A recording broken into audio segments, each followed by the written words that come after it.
doctor, how to behave with them, how to treat them, how to. He printed 10,000 copies of Arusara Kathalu and presented to all the members of the Bar Council. Why? They are mere stories of people, downtrodden people, women. So, final question from my side. Recently, one of your novels got published, which was translated towards fellow human beings. You all know that popular saying that poet and writers సాహిత్యపు విలువలు అందజేయటం అనే లక్ష్యంతో university SRM university ఈ కార్యక్రమాన్ని జరపటం ఇది ఒక మార్గదర్శకంగా ఉండబోతోంది అనేది ప్రజలకు సంబంధించింది, యువతరానికి సంబంధించింది. ఆ విలువని ఎత్తి చూపటం ఈ లిటరరీ ఫెస్టివల్స్ యొక్క ముఖ్య ఉద్దేశం. ఈ లిటరరీ ఫెస్టివల్స్లో భారతీయ భాషా రచయితలు చాలామంది పాల్గొంటారు. మన తెలుగు సాహిత్యమే గాక అనేక భాషల సాహిత్యాన్ని ఇక్కడ మనం తెలుసుకుంటాము. ఒకళ్ళకొకళ్ళు ఇచ్చి పుచ్చుకోవటం, పరస్పరం భావాలను అనేది ఇక్కడ ఈ ఫెస్టివల్లో జరుగుతుంది. పనిలో మానవ విలువలు ప్రతిఫలించాలి. ఒక డాక్టర్, ఒక లాయర్, ఒక ఇంజనీర్ లిటరరీ ఫెస్టివల్స్ జరుపుకోవాలి. దాన్ని కొత్త రాజధాని నగరంలో కొత్తగా వచ్చేటటువంటి స్వరాలను వినిపించటం అనే ఒక మోటివ్తో, ఒక ఉద్దేశంతో ఎస్ఆర్ఎం యూనివర్సిటీ వాళ్ళు ప్రారంభించారు. వారికి నా అభినందనలు. ఇది ఇంకా ఇంకా ఇంకా చాలా ఎక్కువగా అభివృద్ధి చెందాలని కోరుకుంటున్నాను. ఇంజనీరింగ్ చదివే వాళ్ళకి, లా చదివే వాళ్ళకి, మెడిసిన్ చదివే వాళ్ళకి, ఎంబీఏ చదివే వాళ్ళకి తప్పనిసరిగా సాహిత్యం ఒక పాఠ్యాంశంగా ఉండాలి. మీరు అది ఇంగ్లీషులో లిటరేచరే పెట్టుకోండి, తెలుగు పెట్టుకోండి, లేకపోతే తమిళనాడులో అయితే తమిళ్ పెట్టుకోండి, ఏదన్నా పెట్టుకోండి. కానీ వాళ్ళకి సాహిత్యం ఒక పాఠ్యాంశంగా ఉండి కొన్ని మానవ విలువలని గనక బోధించకపోతే మనకి డబ్బు సంపాదన అనే చక్రం తప్ప ఇతర విలువలు లేకుండా పోతాయి.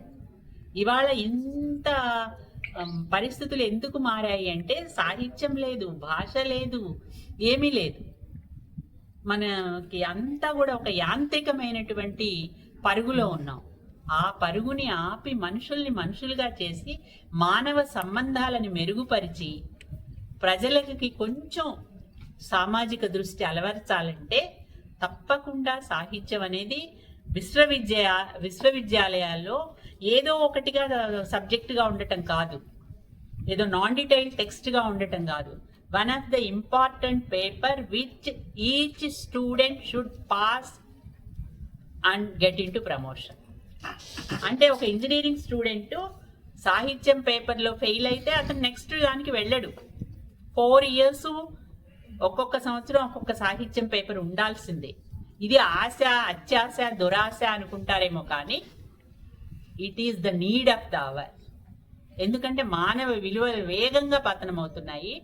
ఆ పతనమయ్యేటప్పుడు యువతరాన్ని ఆదుకోవాల్సింది విశ్వవిద్యాలయాలు, అందులో ఉండేటటువంటి ఆలోచనలు, కొత్త అధ్యాపకులు, కొత్త ఆలోచనలు. కాబట్టి ఇక్కడ తప్పనిసరిగా సాహిత్యం అనేటటువంటిది ఉండాలి. మీరు మెడిసిన్ చదవండి, మెడిసిన్లో కూడా తన దగ్గరకు వచ్చే ఒక బీద రోగికి ఎలా వైద్యం చెయ్యాలి అనేది వైద్యుడు తెలుసుకోవాలంటే సాహిత్యం చదివితేనే అతని హృదయం కొంచెం కరుగుతుంది.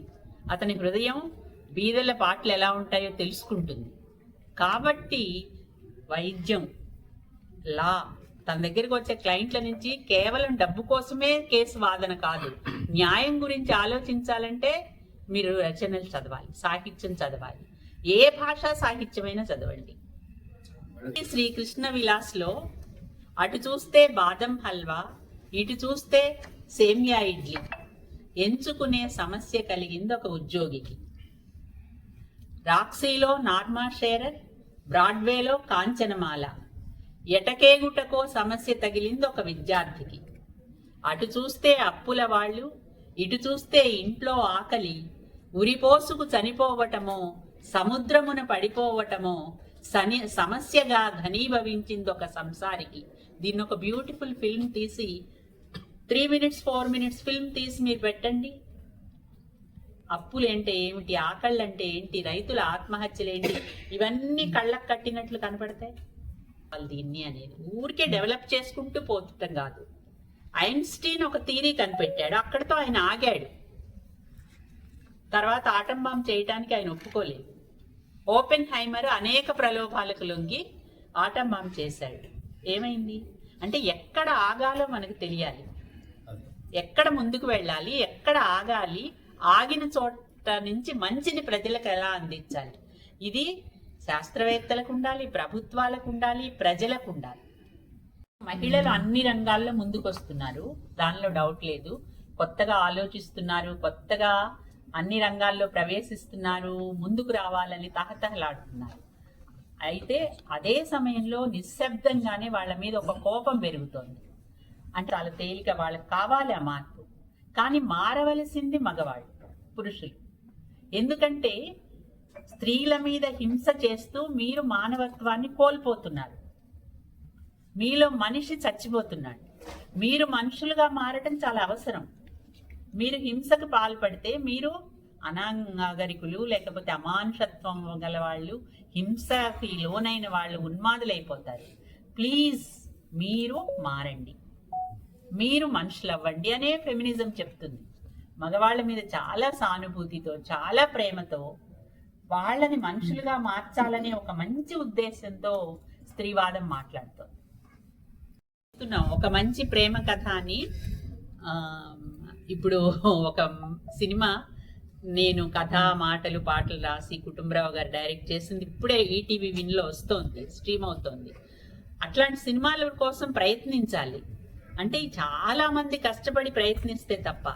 అలాగే మనం ఈ వైలెన్స్ని ప్రోత్సహించేటటువంటి దీని నుంచి తప్పుకోవాలి. వైలెన్స్ వైలెన్స్ వైలెన్స్ దాన్ని ఎట్లా చూస్తున్నామంటే అది మనం కూడా చెయ్యాలి అనే ఒక కోరిక లోపల నుంచి మనకి పుట్టుకొస్తుంది తెలియకుండానే. అంటే అవతల మనం రోజు కొన్ని వేల రక్తపాతాలు చూస్తున్నాం అనుకోండి టీవీల్లో, సినిమాల్లో.